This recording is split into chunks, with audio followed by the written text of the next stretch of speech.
you. Hello, everyone. First of all, welcome all of you guys to the 8th Yoga and Health Expo and the Yoga International Expo. Thank you so much, Aditya and Rizwan and Nikhil, for giving me this opportunity. And I hail from India. As you know, that India is called the land of yoga. And it is my absolute pleasure to be talking on behalf of India. And I share a very interesting topic today, which is the changing trends of yoga with globalization and the scientific advances of today. The introduction will be shared by me. It is about yoga and why it is so much relevant in today's world. The changing trends of yoga in the age of globalization. We are living in the age of fast paced globalization and industrialization. Sitting in the comforts of the living room, social media access of the both worlds, the East, as you know, and the West of your world. The Western us talks about science, and the East talks about spirituality and philosophy. And yoga today, as we know, is a crossover between both these roads, the scientific West and the emotional and spiritual East. The cultural sophistication engulfs into the East not only into the cultural manifestations of luxurious lifestyle, cars, and holidays, but also swanky yoga studios with LED screens to dwell into the glamorous fever of it. Yoga is no more the sages practicing yoga into the caves and the Guru Shishya Parampara, but also a good looking, fit yoga instructor teaching hardcore yoga postures to the agile yoga students. The metropolitan cities boast of large and glam yoga studios. The yoginis are some of the most trendiest housewives and models coming in and out of the studio. The housewives, students, boys, and girls coming in and out of the studios hail some wearing some of the best, trendiest yoga clothes by some of the best yoga brands. The types of yoga has also undergone a tremendous change. What we know as traditional yoga practiced in India are now Ashtanga, Vinyasa, Hatha, Power, and many other modern yoga techniques which boast of weight loss, body toning, de-stress, and detox. The classes have high intensity to medium intensity level and keeps attuned to the changing trends of time. Iyengar yoga and Patanjali yoga techniques brings about a balance of Western teaching techniques and Eastern spiritual flavor. The modern yogic trends and many are far reaching. In Australian and Canadian subcontinent, we talk about beer yoga, animal yoga, and also couple yoga. USA prides of hot yoga, Pilates, and soul cycles, which are huge celeb fads. We see celebrities walking with their managers in and out of the expensive yoga studios in Manhattan Club, Los Angeles, Mumbai, Dubai, and many other metropolitan cities.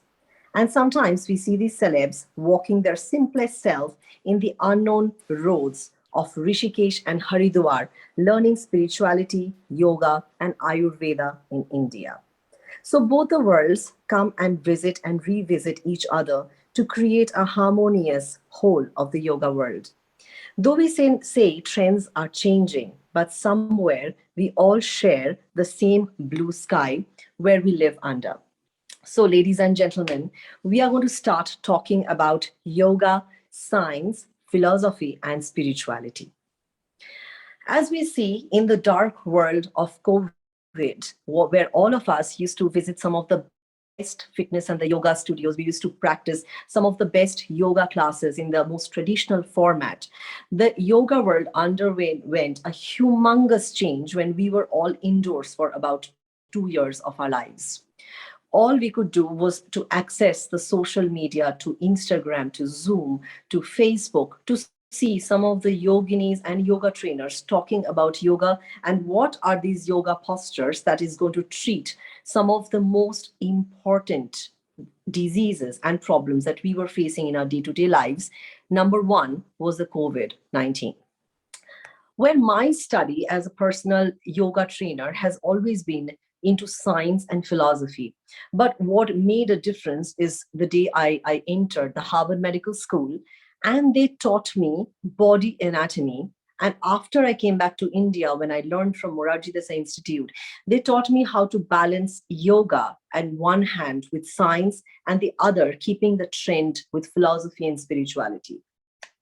Today, when I talk about yoga and seeking postures and teaching postures to my fellow students, I first ask them, okay, do you have any medical issue?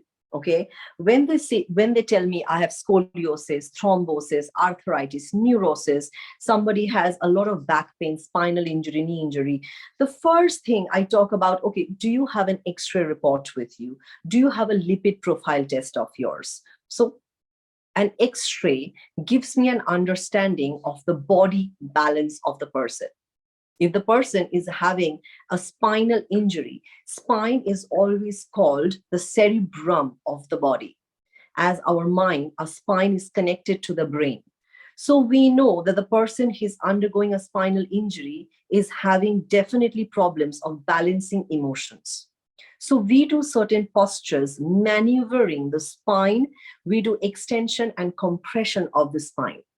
One of the most important posture that we make the person do is Bhujanga Asana. But also the scientific way of doing Bhujanga Asana is maneuvered according to the student's illness, because the student cannot go up to a degree of 45 degrees. Instead, the student can only lift the spine up till the 30 degree. So these are the scientific maneuverings which we have to do according to the scientific report or the medical report of the clinical student. So yoga has undergone a movement from science to a scientific understanding of the body and the mind, the problem, the analysis of the problem, the dialysis of the problem, and then the postures and how do we do a posture correction. In a yoga class today, a yoga class doesn't only comprise of yoga postures, how flexible a student is, but also if the student is technically right in doing the posture. So the technical understanding of the posture is very, very important for a student when he or she practices the yoga posture. The yoga posture, the student might be 100% perfect in doing the posture, but still we do the necessary corrections, keeping in mind if the student has any problem with the joints, knees, spine, and any other part of the body. So yoga talks about the whole, the spiritual awakening of a person, the emotional upbringing of the person, the emotional know-how of the person, the emotional state of a person. But it equally talks about the state the body and mind is in. We always say, if you have a happy body, then you have a happy mind. If you have an agile body, if you have a good mind, if you have an emotionally balanced mind, then here you have a beautiful body. So my study and understanding of yoga has undergone a huge dynamic change over the period of last 5 years. We have seen the changing trends over a period of time where I have learned from the West the hot yoga. I've learned the self-realization fellowship. I've learned the spiritual awakening of Sri Ravi Shankar. I've understood the concepts of Aurobindo. I've understood the crux of meditation, which is dwelling into yourself and understanding your true self. It is very, very important that if you understand your own emotional balance, you have to understand your own physical, biological balance as well. That is where you have to understand where your body stands, how much you need to push yourself in class. And that is the way how a modern yoga trainer has to be adept enough to guide the student accordingly.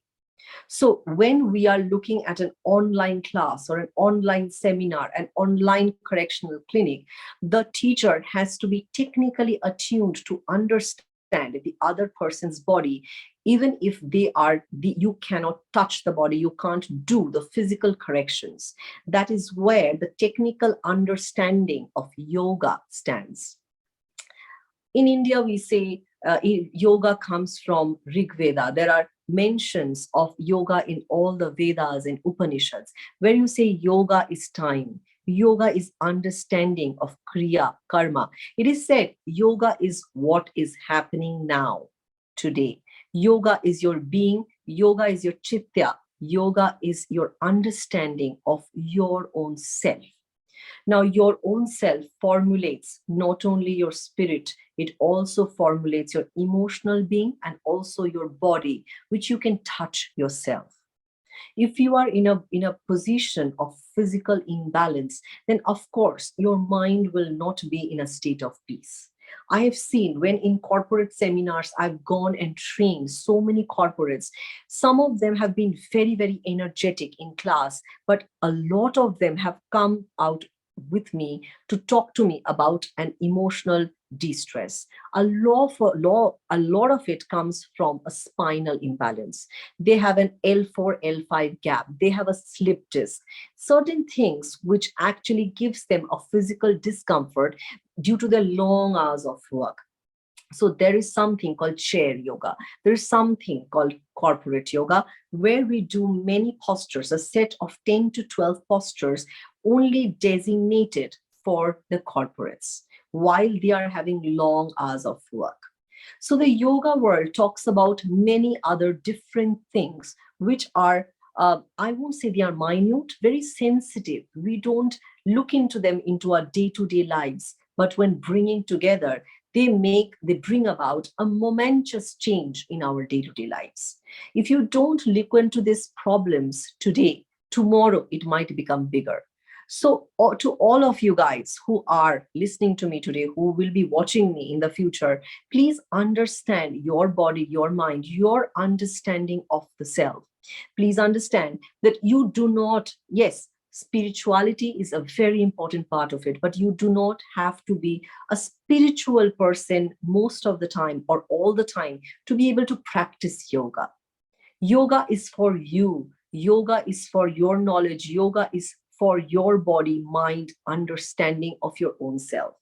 It doesn't necessarily have to be walking down the streets, going to meet sages, going to somebody who is a very, very big yoga guru. You can learn yoga from a good yoga teacher sitting from your living room if the yoga trainer is technically savvy and teaches you the posture right. So there are many, many definitions of yoga in India. When we first open a textbook about yoga, it talks about yoga in layman's understanding. Yoga is the marriage between your body and your mind and your soul. It is through your body that you come to an understanding of your mind, your spirit, your soul. Now, about the spirituality of yoga, we always say that we seek God. Now, God is your understanding of the self. Godliness is yourself, your best version of yourself. Yoga helps you to seek the best version of yourself. It brings about your better understanding of yourself, of the things you see around you, your better judgment of the things around you.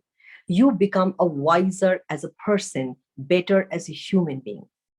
These are the things that I would say yogalization or yoga channelization of yourself is. PM Narendra Modi has designated 21st June as the World Health Yoga Day. This day is not only designated for all the yoga trainers, practitioners, but this day is designated for you to understand, get that every day you can do a little bit better, a little bit better. And yoga is your passage to make you understand what is your best self, what is your best potential in yourself. So thank you very much, everybody. This, I wanted to keep this speech very short, precise, and to your understanding of the yoga. May this be the best beginning of your understanding of this beautiful crossover between science, spirituality, yoga, and philosophy. Remember, yoga is your journey from yourself to yourself. It is from inner experience. It is from your bodily experience to your philosophical experience to your spiritual experience. Spirit and chitta is your own better or best self. So have a great journey, everybody. Thank you very much. Namaste.